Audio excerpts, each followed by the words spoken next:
fired. The word slammed against Clara Ara's skull. For a $15 meal? Her manager's voice, Brenda, was pure ice, citing unauthorized transactions. Translation?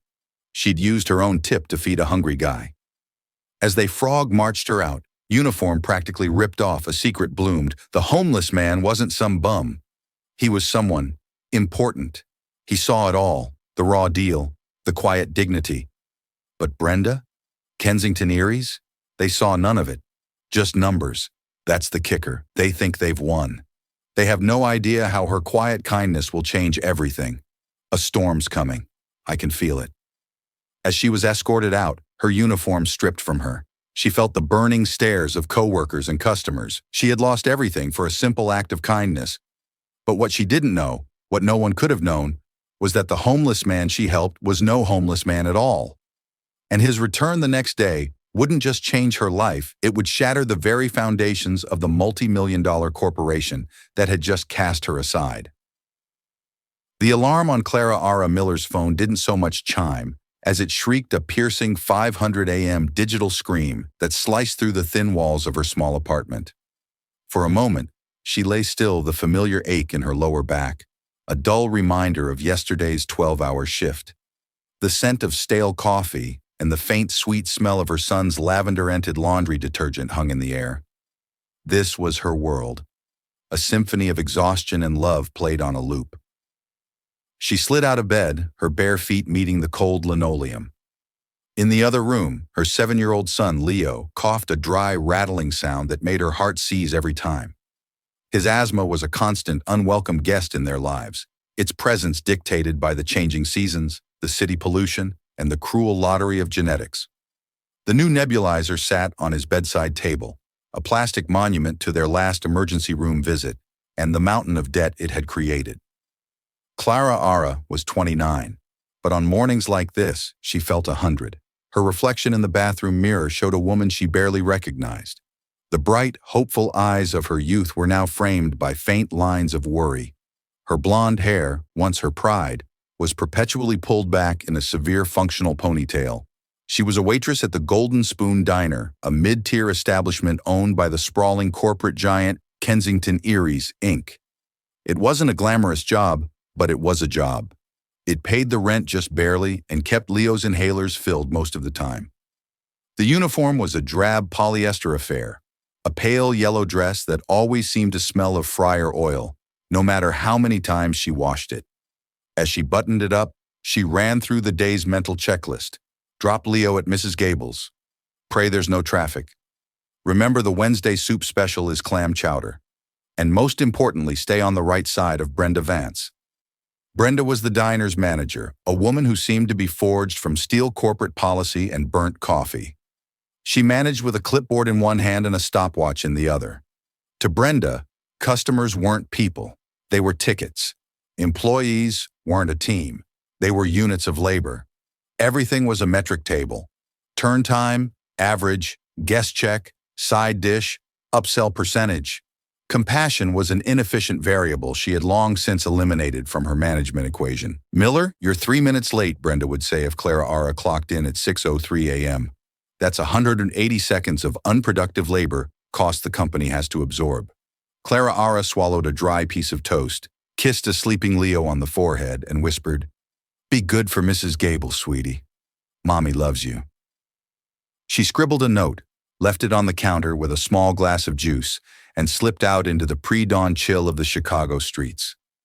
The Golden Spoon Diner was already humming with a low-level anxiety when she arrived. The cooks were slapping bacon on the griddle. The dishwashers were clattering racks of plates, and the other morning shift waitresses were rushing around, their faces tight with a practiced, joyless urgency. "Morning, Clara Ara," sighed Maria, another waitress, as she filled a tray with coffee mugs. "Brenda's on a warpath today. Mark Renshaw is coming."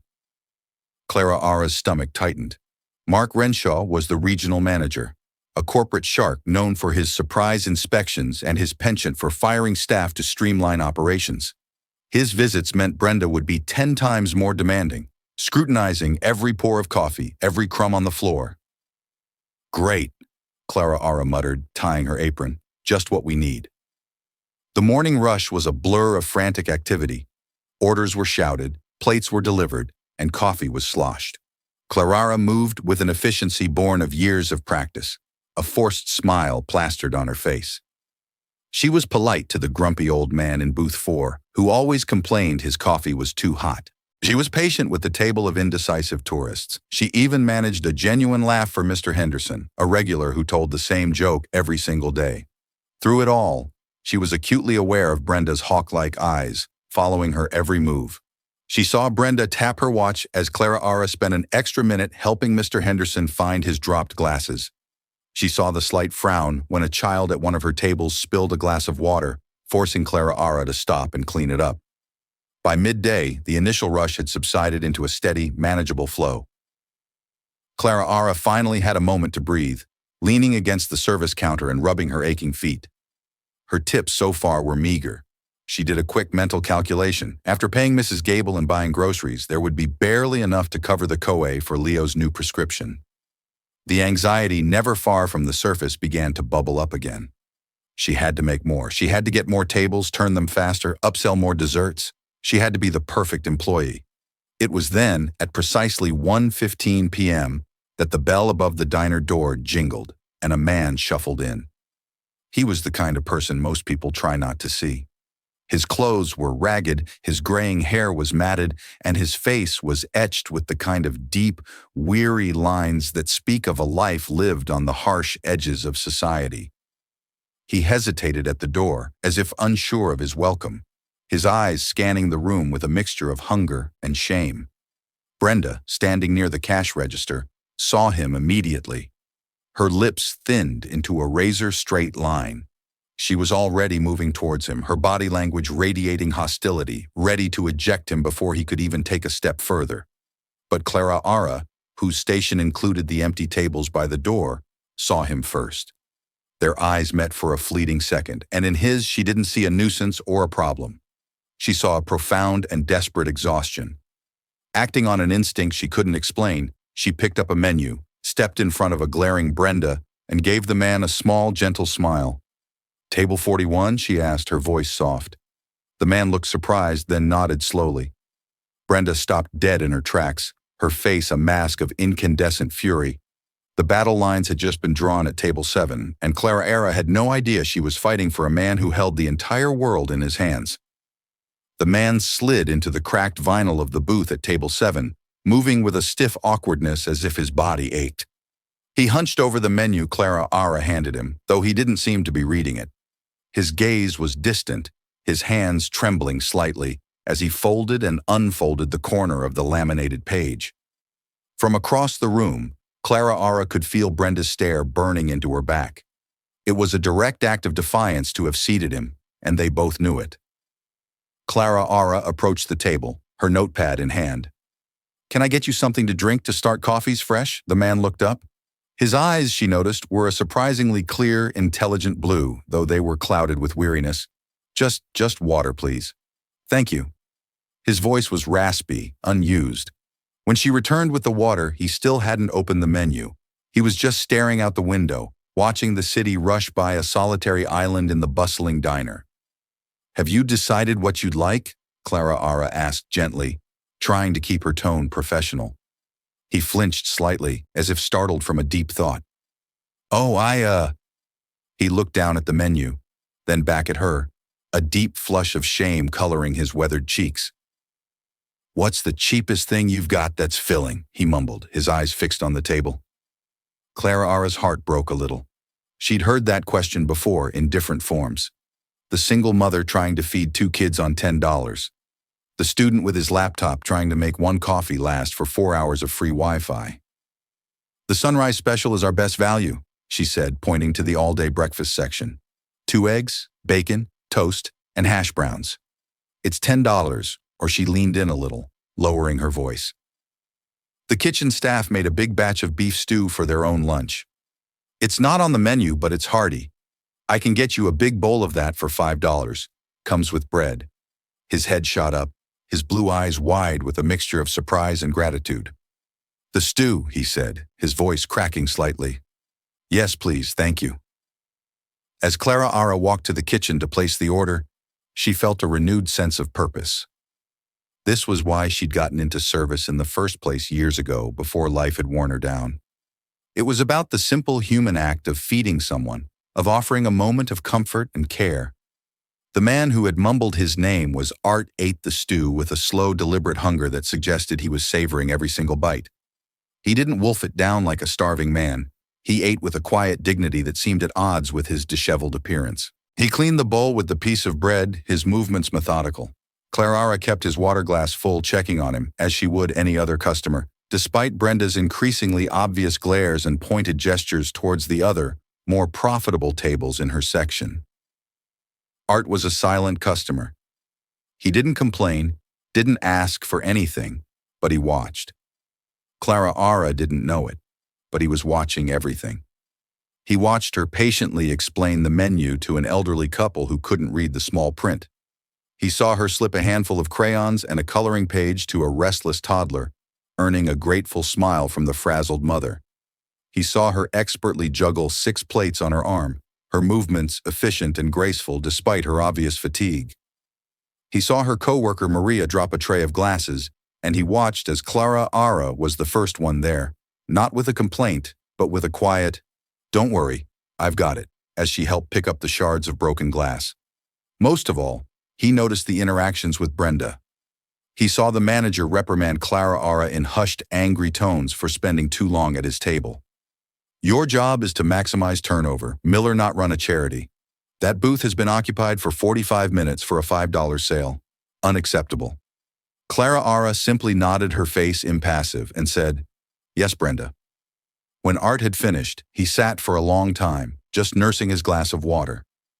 Finally, he signaled for the check. Clara brought it over with a small, encouraging smile.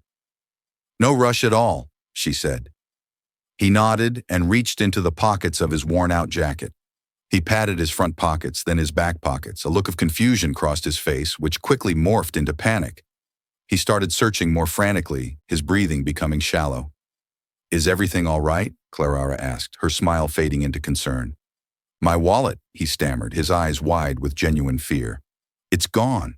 It must have been stolen on the bus. I don't have any money. I can't pay."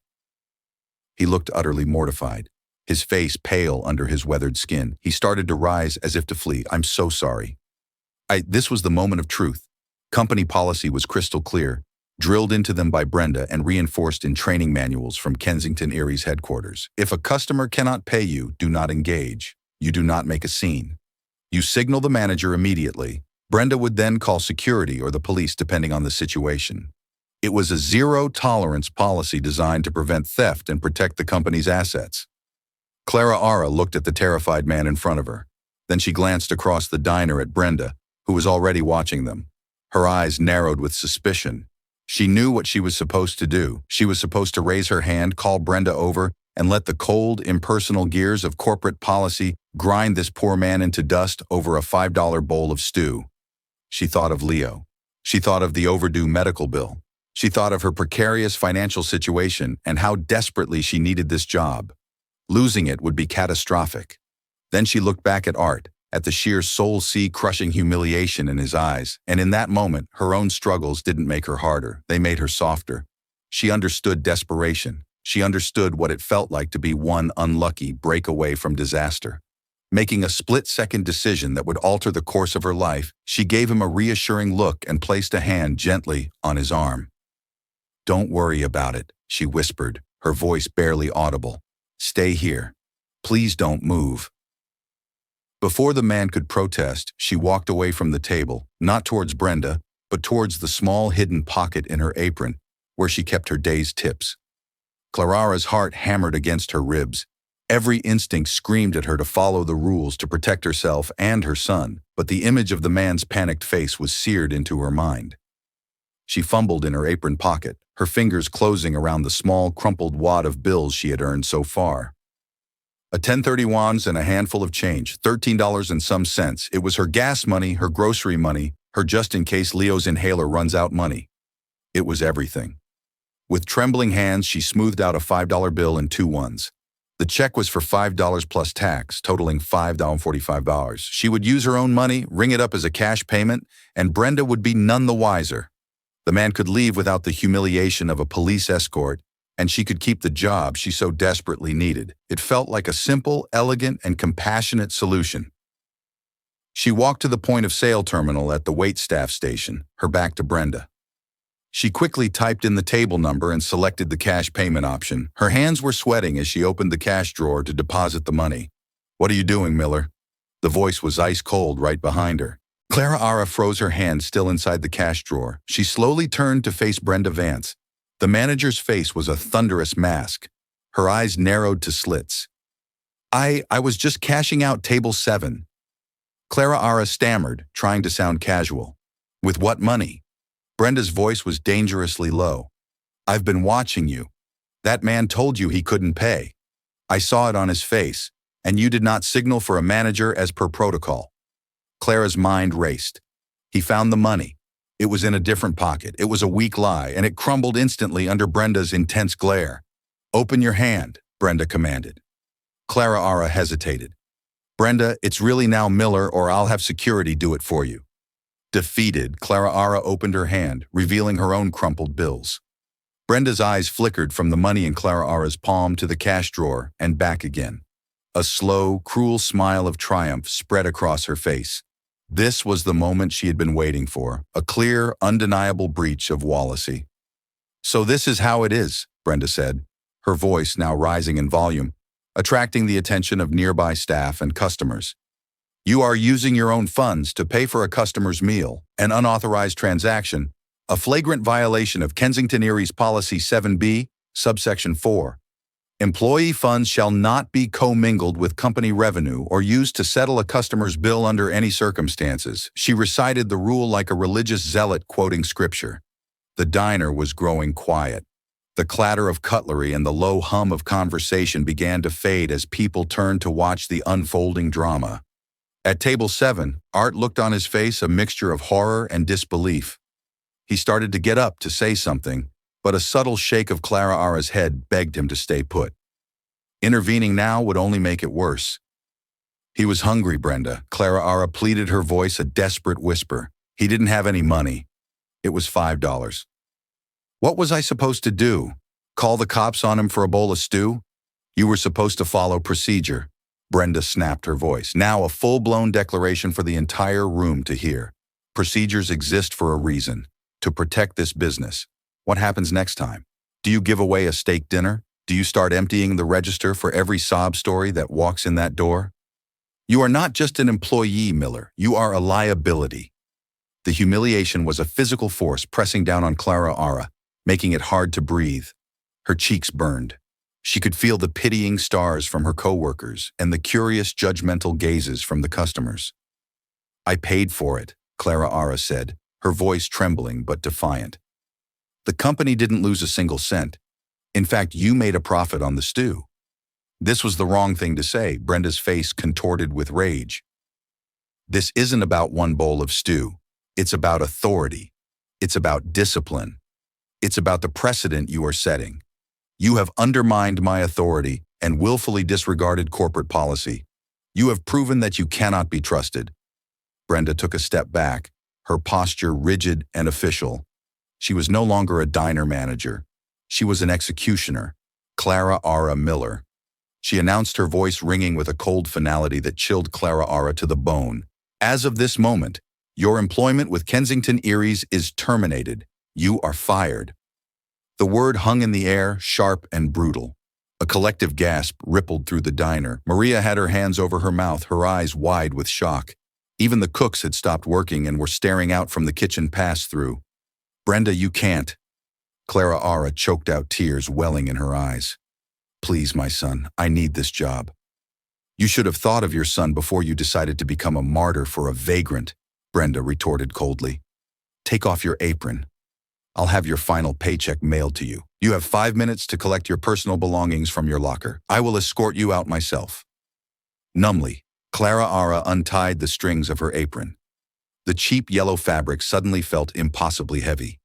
She folded it and placed it on the counter. The tears that she had been holding back now streamed freely down her face. She looked past Brenda, her gaze landing on table 7. The man Art was standing now, his face pale, his fists clenched at his sides. He looked like he wanted to speak, to scream, to tear the whole place down. But what could he do? He was a nobody, a homeless man who had inadvertently cost a kind woman her livelihood. Their eyes met one last time, and in his, she saw a look of profound, agonizing regret. As Brenda marched her toward the staff lockers, the silence of the diner was broken by the sound of a chair scraping back and a heavy, intentional clatter. Someone had left a $20 bill on table 7, right next to the half-empty glass of water. But it was too late. The gears had been set in motion, and Clara Miller, mother, waitress, and Good Samaritan, was now unemployed. The walk home was a blur. Clara didn't remember the familiar route, the crack in the sidewalk on the corner of Elm and 3rd, or the sound of the elevated train rattling overhead. All she could feel was the phantom weight of the apron on her waist and the searing heat of humiliation on her cheeks. The city sounds were muffled as if she were underwater, drowning in a sea of despair. When she reached her apartment building, the 3 flights of stairs felt like a mountain. Each step was a leaden weight, her legs trembling with a combination of exhaustion and shock. The key fumbled in the lock, her hands shaking too much to guide it home. Finally, the door clicked open, and she stepped into the silence of her empty apartment. For a moment, she just stood there in the small entryway, her purse sliding from her shoulder and landing on the floor with a soft thud. The reality of her situation crashed down on her with the force of a physical blow. Fired. The word echoed in the silent apartment, mocking her. Fired for a $5 bowl of stew. Fired for being kind. She sank onto her worn-out sofa, the springs groaning in protest. She didn't cry. The tears had run dry on the walk home, leaving behind a hollow, aching numbness. Her mind, however, was a chaotic storm. How was she going to pay rent next month? The landlord, Mr. Petro, was a stickler. He didn't do extensions. How would she afford Leo's medication? His new prescription was waiting at the pharmacy, its cost looming like a monster in the dark. What about food? The fridge was already looking bare. Panic began to claw its way up her throat, cold and sharp. She wrapped her arms around herself, trying to hold the pieces of her crumbling world together. She was a good worker. She was never late. She covered shifts for others. She did everything that was asked of her, and more. How could it all be undone by one small act of compassion? Her eyes fell on a framed photograph on the end table. It was of her and her late husband, David, taken 5 years ago on a rare trip to the lake. They were smiling, their faces bright with a future that had seemed so full of promise. David had been a chef, a man who believed that food was love. He would have been proud of what she did today. "You always feed a hungry man, Clara," he used to say. "No questions asked. That's the first rule of the kitchen." David had also worked for a Kensington Erie's establishment, a more upscale bistro downtown. He'd been passionate creative, a rising star in the kitchen. Then one night, he'd been fired. The official reason was unauthorized use of company inventory. He had made a beautiful birthday cake for a dishwasher whose family couldn't afford one, using a handful of flour, sugar, and eggs from the pantry. He was fired on the spot by a manager just like Brenda, a man who saw only inventory shrinkage, not a gesture of human decency. The dismissal had broken David's spirit. He struggled to find another job with that mark on his record. The stress, the shame, it led him down a dark path. A year later, he was gone, leaving Clara alone with a 2-year-old Leo and a mountain of grief. The bitter irony was not lost on her. The same corporation with its same soulless, rigid policies had now shattered her life just as it had shattered his. It was a cruel repeating pattern, a legacy of corporate indifference that had claimed her family twice. A wave of anger, hot and fierce, finally broke through the numbness. It wasn't just about her anymore. It was about David. It was about every little person ground up by the unfeeling machinery of a giant company that valued rules over people. Getting up from the couch, she walked to Leo's room. He was still at Mrs. Gable's. She would have to call and tell her she couldn't afford to pay her for the rest of the week. Her son was sleeping soundly in his small bed, his chest rising and falling in a steady rhythm. The nebulizer stood guard on his nightstand. She reached out and gently brushed a lock of hair from his forehead. He was her whole world. Everything she did for him. And now she had failed him. That was the thought that finally broke her. The tears came again, silent and agonizing. She sank to the floor, her head resting against the side of his bed, and wept. She wept for her lost job, for her shattered pride, for the uncertain future. She wept for David and the life they were supposed to have. She wept for the simple, crushing unfairness of it all. As the evening light faded outside the window, casting long shadows across the room, Clara R. Miller felt a profound and terrifying loneliness. She had never felt so utterly and completely alone in the dark. While Clara R.'s world was shrinking to the four walls of her silent apartment, another world, one of panoramic city views and polished mahogany, was being shaken to its core. Arthur Kensington, known to Clara R. only as Art, sat in the back of his chauffeured Maybach, the scent of rich leather, a stark, nauseating contrast to the diner's lingering smell of grease and despair. He had shed the ragged clothes now stuffed in a duffel bag on the floor and was back in a tailored Bion suit. But the transformation was only skin deep. Inside, he was still the man from Table 7, horrified, ashamed, and powerless. He hadn't intervened. That was the thought that played on a torturous loop in his mind. He, Arthur Kensington, CEO and chairman of Kensington Eries, Inc., a man whose single word could create or destroy careers, had sat by and watched a good woman be publicly humiliated and fired for showing him a kindness he hadn't experienced in years. He had stayed in character, played the part of the helpless vagrant because his undercover CEO consultants had told him that intervention would compromise the entire project. Observe and report, Mr. Kensington. Do not engage. What a fool he'd been. This whole exercise, cooked up by his PR team, was supposed to be a way to reconnect with the company his father had built. See the front lines, Art, his father had always said. A company's heart isn't in the boardroom, it's on the diner floor.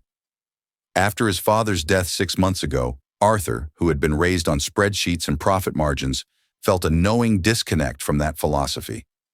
He agreed to the undercover stunt, expecting to find inefficiency, maybe some minor theft, things he could fix with a memo and a new set of policies.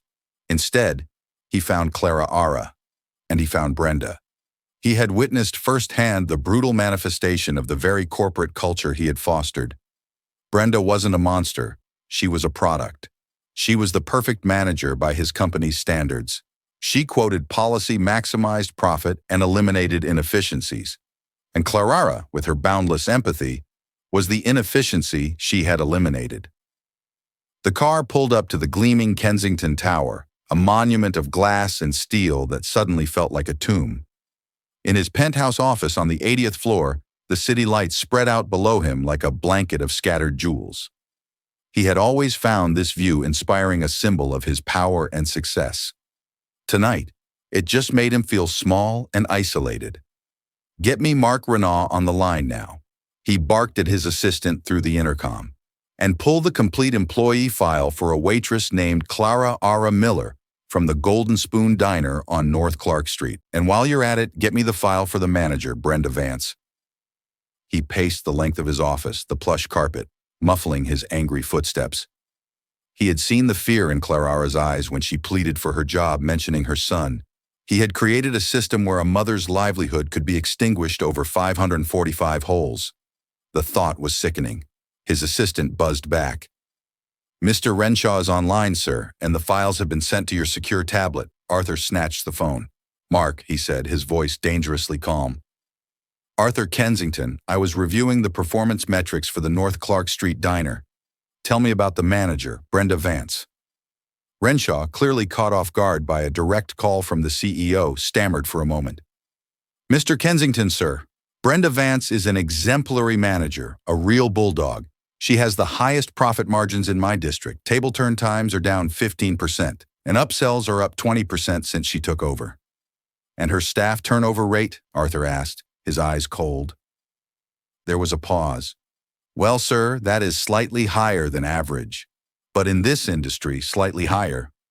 Arthur cut him off, his voice dripping with sarcasm. "I'm looking at the numbers right here, Mark. It's the highest in the entire Midwest region. She churns through employees like they're disposable napkins. Do you reward that?" "Her results speak for themselves, sir," Renshaw said defensively. "She's a bottom-line manager. That's what we've been incentivizing. We've been incentivizing." The words hit Arthur like a punch to the gut. Renshaw was right. The problem wasn't just Brenda or Mark. The problem was him. We're going to talk more about your incentive programs tomorrow, Mark. Be in my office at 8 a.m., Arthur said, and hung up before Renshaw could reply. He picked up his tablet and opened Clara R. Miller's file. It was sparse. Hired 3 years ago. No commendations, no demerits, just a steady, unremarkable record. He saw her address, her emergency contact information, and a note about her dependent son, Leo. Then he swiped to the next page to her personal information. He saw her last name, Miller, and next to it, the name of her late husband, listed as her former next of kin, David Miller. Arthur's blood ran cold. David Miller. The name echoed from the past. He quickly accessed the company's terminated employee archives, his fingers flying across the screen. He typed in the name. One result, David Miller, former line chef, terminated 5 years ago from the Kensington Grill. Arthur remembered the incident vaguely. A regional manager, a different one, had boasted about it in a quarterly meeting, making an example of a chef who had been caught giving away inventory. They had all nodded along, praising the manager's firm hand in protecting company assets. He looked back at Clara Ara's file, then at David's. It was the same address. He stared at the screen, the pieces clicking into place with a horrifying, sickening finality. This wasn't a random encounter. This was a ghost of his company's past, a direct consequence of a culture he had helped build and perpetuate, coming back to haunt him. He had not just witnessed an injustice, he had participated in the second act of a tragedy his own company had written. The view from his window suddenly seemed to mock him. He had built an empire on a foundation of cold, hard numbers, and in the process, he had crushed the lives of real people. People like David, people like Clara Ara. A profound, soul-deep shame washed over him, followed by a white-hot resolve. This was not something a memo could fix. This required more than a policy change. This required a reckoning. He buzzed his assistant again, his voice now steady and imbued with a commanding clarity he hadn't felt in years. "Cancel my 8 a.m. meeting with Mark Renshaw," he said. "Clear my entire morning schedule and have my car ready at 7:30 a.m. I'm going back to the Golden Spoon Diner." The next morning, the Golden Spoon Diner was operating with a nervous, subdued energy. Clara Ara's absence was a palpable void. The staff moved with a hesitant caution, every action performed under the shadow of the previous day's brutal firing. Brenda Vance patrolled the floor like a victorious general, her posture even more rigid than usual, her presence a clear warning to anyone else considering stepping out of line. She was sipping her coffee near the register when the bell above the door jingled. She looked up, a formulaic welcome to the Golden Spoon dying on her lips. Standing in the doorway was not a regular customer. It was a man in a perfectly tailored charcoal suit that probably cost more than her car. He was flanked by 2 other people, a man and a woman, both impeccably dressed and holding portfolios. The man in the suit was tall with an air of absolute, unshakable authority. His clear blue eyes swept across the diner, taking in every detail. They were the same intelligent blue eyes Brenda had seen in The Ragged Vagrant the day before. Her brain struggled to connect the 2 images. It was impossible. She blinked, but he was still there now, walking slowly toward her. "Good morning, Aku," the man said, his voice calm but resonant with power. It was the same voice, no longer raspy but smooth and commanding. "I believe we met yesterday. You, however, met Art. My name is Arthur Kensington." Brenda's coffee cup slipped from her fingers, shattering on the floor and splashing hot liquid across her sensible shoes. She didn't even notice. The name echoed in her ears. Kensington, as in Kensington Eries. The staff behind the counter froze. The low chatter of the few morning customers died away. Mr. Kensington," she stammered, her face draining of all color. I had no idea, sir. It's an honor. I didn't recognize you." "That was the point," Arthur said coolly, his gaze unwavering. "I came to see my company from the perspective of a customer, or in my case, from the perspective of a man with nothing, and what I saw was illuminating." He gestured to the 2 people with him. "This is Elizabeth Shaw, my head of human resources, and this is Michael Chen from my legal department. We're here to conduct an immediate and thorough operational review." He then turned his attention to the rest of the stunned staff. I would like to assure you all that your jobs are safe. We are here to fix what is broken, not to punish those who have been forced to work within a broken system. His gaze landed back on Brenda, and all warmth vanished from his eyes. I saw a manager who prioritizes policies over people, who values a $5 transaction over human dignity, and who fires a dedicated, compassionate employee without a moment's hesitation to enforce a soulless rule. Brenda was trembling now, her carefully constructed world collapsing around her. Sir, I was just following procedure, the company handbook. I am well aware of what the handbook says. Arthur interrupted, his voice, sharp as glass. I signed off on it, and I have never been more ashamed of my own signature. You did exactly what the system I created taught you to do, and that is the problem. He turned to his HR head. Elizabeth, I want you to begin one-on-one interviews with every employee here. I want to know everything unfiltered, unedited. I want to know about their struggles, their fears, their ideas. Then he pulled out his personal phone. He scrolled through a contact and pressed call. He put it on speaker for Brenda to hear. After 2 rings, a weary, grief-stricken voice answered. Hello, Clara. Clara Miller? Arthur asked, his own voice softening considerably. There was a pause.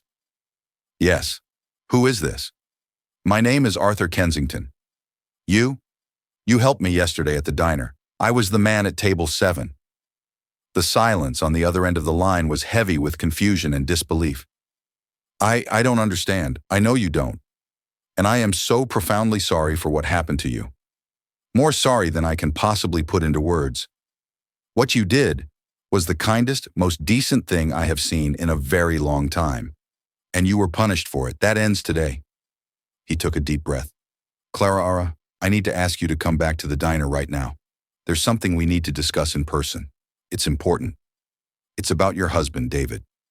At the mention of David's name, there was a sharp intake of breath on the other end of the line. Brenda's eyes went wide. She knew about David Miller's firing. It was a legendary story among Kensington managers, an example of how to maintain standards. The full horrifying scope of the situation was finally dawning on her. I'll be there in 20 minutes, Clara said, her voice no longer weary, but filled with a new sharp and uncertain intensity. Arthur ended the call and looked at Brenda, whose face was now a pale, ghostly white. The woman you fired yesterday, Arthur said, his voice low and heavy with meaning, was the widow of a man our company already failed once. You didn't just fire a waitress, you repeated history, and I was there to witness the whole shameful cycle. Now, we are all going to sit here and wait for her to arrive, and we are going to begin to make it right. Clara walked into the Golden Spoon Diner like a person entering a dream. The 20-minute taxi ride paid for by the car service Arthur Kensington had sent had done little to prepare her for the scene inside. Her former co-workers were gathered in small, hushed groups. Her former manager, Brenda Vance, was sitting stiffly at a table, pale and silent. And in the center of it all stood the man from table 7, no longer Art the Vagrant, but Arthur Kensington, the CEO, his powerful presence commanding the entire room. He turned as she entered, and the look on his face was one of deep, undisguised remorse. He walked toward her, meeting her in the middle of the diner floor. Clara, he began, his voice filled with an emotion she couldn't quite place. Thank you for coming. First, before anything else, I want to apologize. What happened to you yesterday was an unforgivable failure on my part, and on the part of the company I lead.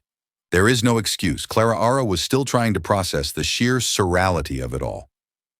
You're the CEO, she stated the words, feeling foreign in her mouth. I am, he confirmed, and I have been a very poor one. I lost sight of what my father built this company on, people. You reminded me of that. Your compassion, your integrity, even when it cost you everything. That is the core of what this business should be. He gestured to an empty booth. Please sit with me.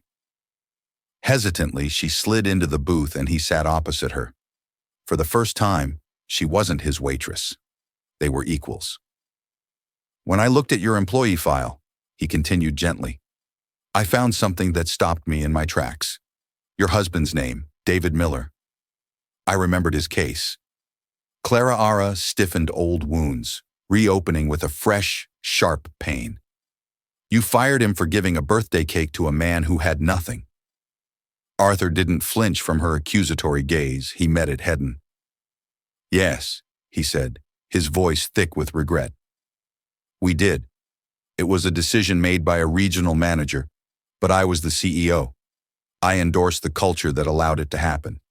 A culture that prized a few dollars worth of flour and sugar over a man's dignity and career. I see now with a clarity that sickens me that David's firing wasn't just a mistake. It was a moral failing. A failing that I believe contributed to what happened to him, and for that I am truly deeply sorry. Tears welled in Clara's eyes, but this time they were not tears of despair. They were tears of validation of a long-held pain finally being acknowledged. Clara, I cannot undo the past, Arthur said, leaning forward, his voice earnest. I cannot bring David back, but I can promise you starting today that his legacy and your act of kindness will become the catalyst for a fundamental change in this entire corporation. He paused, collecting his thoughts. I didn't come here just to offer you your job back. Frankly, you deserve better than that. I am creating a new position, a new department within Kensington Erie's. It's called the Kensington Cares Initiative. Its sole purpose will be to audit and reform our company policies to implement employee support programs and to ensure that compassion and empathy are woven into the very fabric of how we do business. We'll establish emergency funds for employees in crisis, overhaul our management training, and create pathways for real feedback from the ground up. He looked at her, his blue eyes filled with a desperate hope. And I want you to run it. I want you to be its first ever director. I don't want someone with a business degree who's never served a plate of food in their life. I want someone who understands the human cost of a bad policy. I want someone with integrity, with courage, and with a heart. I want you, Clara. Clara was speechless, the director of a corporate initiative. It was unfathomable. Me? I'm a waitress. I don't know how to run a department. You know how to be a decent human being. Arthur counted. That's the most important qualification. We will provide you with all the training resources and support you need. A team, an office at headquarters, and a salary that will ensure you and Leo never have to worry about a medical bill or the rent again. I'm not offering you a job, Clara. I'm asking you to be my partner in fixing this company to help me build a corporation that David would have been proud to work for. Across the room, Brenda Vance watched this exchange, her face a complicated mask of shock, shame, and perhaps for the first time, a glimmer of understanding. Her world of rigid rules and cold metrics had been turned upside down by a single act of kindness she had tried to stamp out. Clara looked at Arthur Kensington, the man she had fed when he was hungry. She thought of Leo, of David, of the endless, exhausting struggle. And for the first time in years, she saw a light at the end of the tunnel, not just an escape from her circumstances, but a chance to build something better, to give meaning to her own suffering and to David's memory. A slow, tentative smile touched her lips. Okay, she said, her voice clear and steady. Yes, I'll do it. Arthur Kensington let out a breath he didn't realize he'd been holding. It was the beginning of a long road, but it was a start. The Golden Spoon Diner, once the scene of a cruel injustice, had just become the birthplace of a revolution, all because one waitress chose kindness over policy. And one CEO was finally willing to see the human beings behind his bottom line. The story of Clara Miller and Arthur Kensington isn't just about a job lost and a fortune gained. It's a powerful reminder that our true character is revealed not in how we follow the rules, but in how we treat each other, especially when no one is watching. Clara's simple act of kindness, born from her own struggles, created a ripple that didn't just come back to her. It grew into a tidal wave of change that reformed an entire company. It proves that one person armed with empathy can be more powerful than the most rigid corporate policy. Her story teaches us that true strength lies in compassion, and that sometimes the biggest risks lead to the most profound rewards. What seems like a thankless sacrifice could be the very thing that changes everything. If Clara's incredible journey moved you, please give this video a thumbs up to spread the message of kindness. Don't forget to share it with someone who might need to hear it. And for more real-life stories that will inspire and amaze you, hit that subscribe button and turn on notifications.